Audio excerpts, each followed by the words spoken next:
Hey guys, MetalJesus here. I'm very happy to say that I was finally able to get a PlayStation 5 thanks to a friend of mine. And in case you're curious, no, I didn't have to pay scalper prices. I got it for retail, which was really awesome. And so in this video, I'm going to share what games I've been playing on my PlayStation 5 and also get some feedback and recommendations from you. Let's take a look.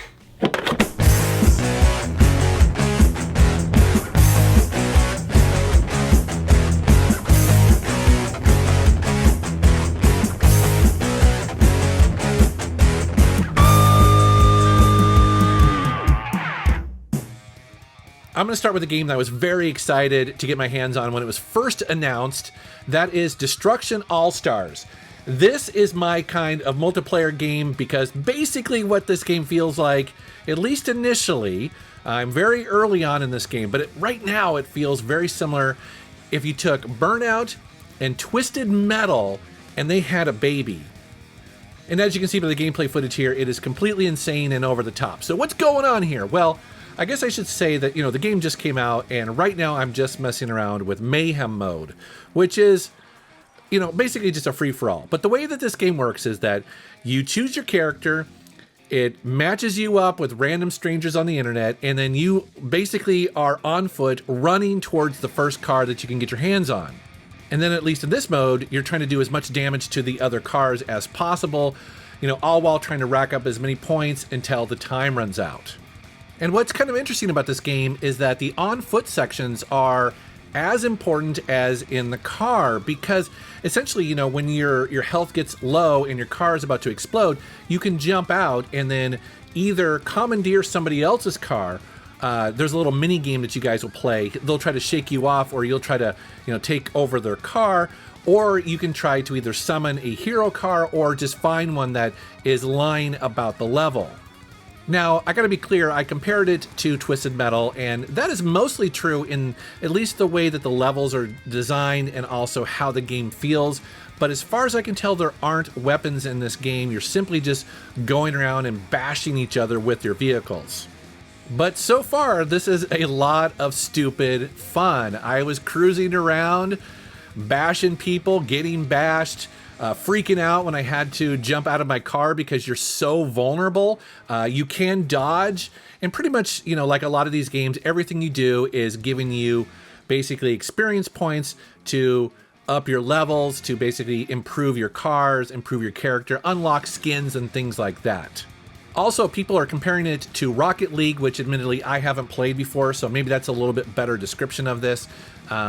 But so far, I'm a couple hours into it. Like I said, I just got the game. It's putting a huge smile on my face. I can't wait to try their modes and also, jump into some parties where maybe I'll be playing against some people that I know. So let me know what you think of Destruction AllStars so far.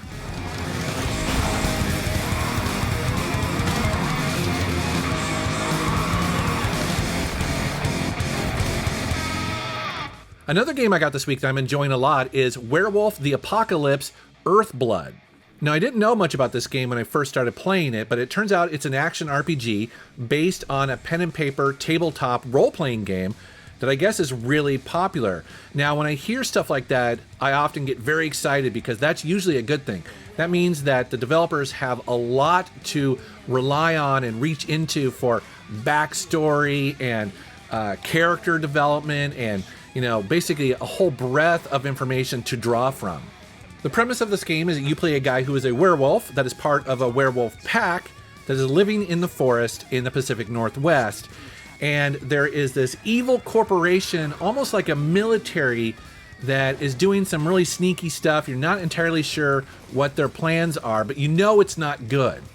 And one day, after a particularly nasty and deadly battle, your character speaks to his god. It's a really cool scene, actually. The god looks awesome.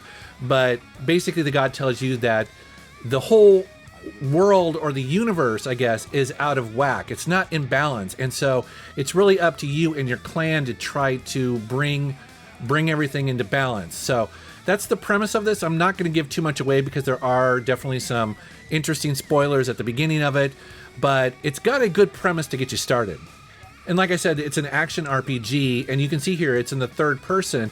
And it plays very much like a brawler kind of beat 'em up, but also a stealth game. And the game mixes those two elements up really well because you'll be using both of them in the same level. So, you'll be sneaking around trying to get into an enemy building, trying to sneak in as much as possible, but then you'll suddenly have to battle a bunch of guys, and both of them actually are really fun. And I like how the game has you switch from man to wolf on the fly, and you're going to be doing it a lot because each one of them has its pros and cons. So for instance, as a man, you can operate computers, turn off security cameras, you can shoot dudes in the head with a crossbow. You can also take them out silently if you approach them from behind. But then as a wolf, you're a little bit smaller and more stealthy, so you can sneak around a bit more. Some people will actually kind of ignore you because they just assume you're a dog, or you can fit into smaller spaces. But then as a werewolf and in combat, you are a complete badass. And again, this is where it turns into basically just like a brawler, where you have multiple types of combat skills, you have power-ups, you have finishing moves, things like that.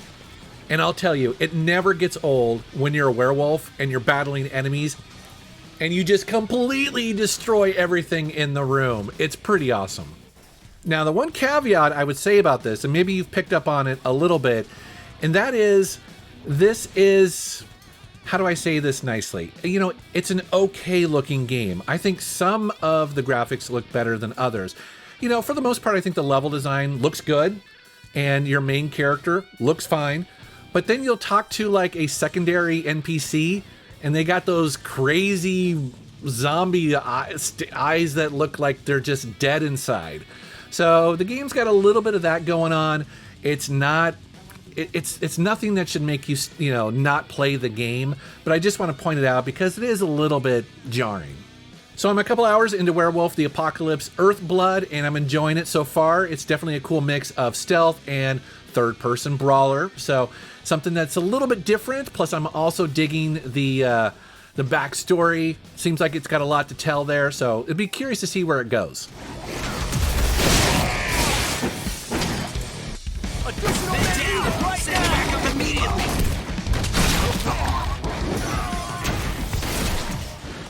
The next game I want to mention that I'm playing on my PlayStation 5 is Spider-Man Miles Morales. I know a lot of you who picked up a PlayStation 5 are also playing this, although it's important to know that this is also available on the PlayStation 4.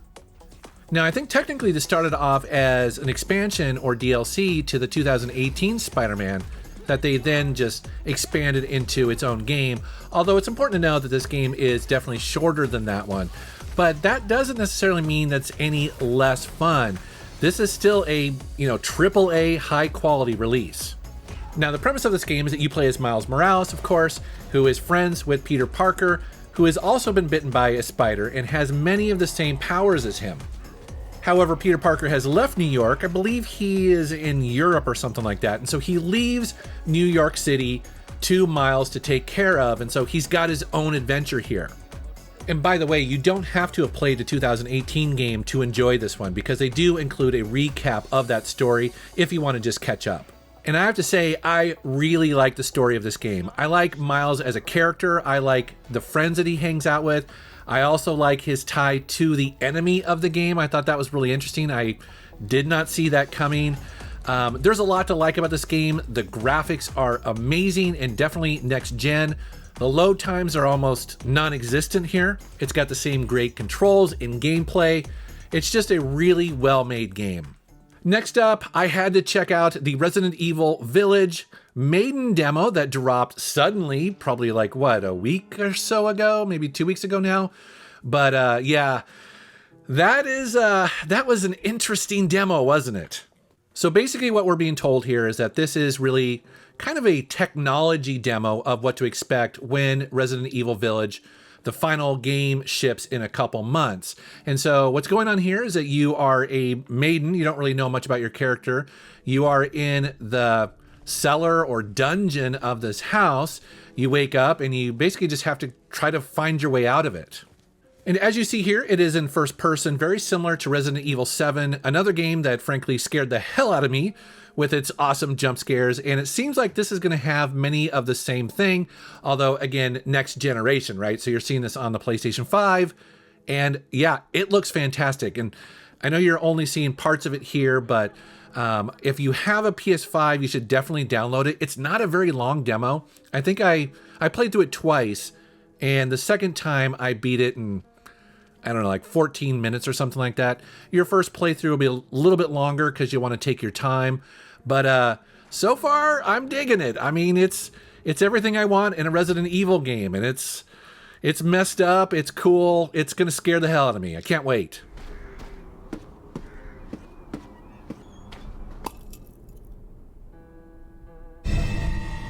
And then here's something that's a bit of a surprise that came out recently. This is the Turrican Flashback. This is the 30th anniversary celebration of this beloved franchise. What's cool about this is that it comes with 4 games, so there is a lot of value with this. Now, if you're not familiar with the Turrican franchise, they are basically run-and-gun games that feel very similar to Contra, although because they got their start on the computer, they just have a different feel and vibe to it. So while it plays very similar to Contra, it actually has a little bit more exploration in the levels, plus there are just lots of secrets to discover. So specifically, you get 2 games that came out on the Amiga, then there's one that came out on the Genesis, and the other came out on the Super Nintendo. And what's cool about this collection is that this is the first time those 2 Amiga games have been ported to consoles. So for a lot of people, this is going to be their very first time being able to play these.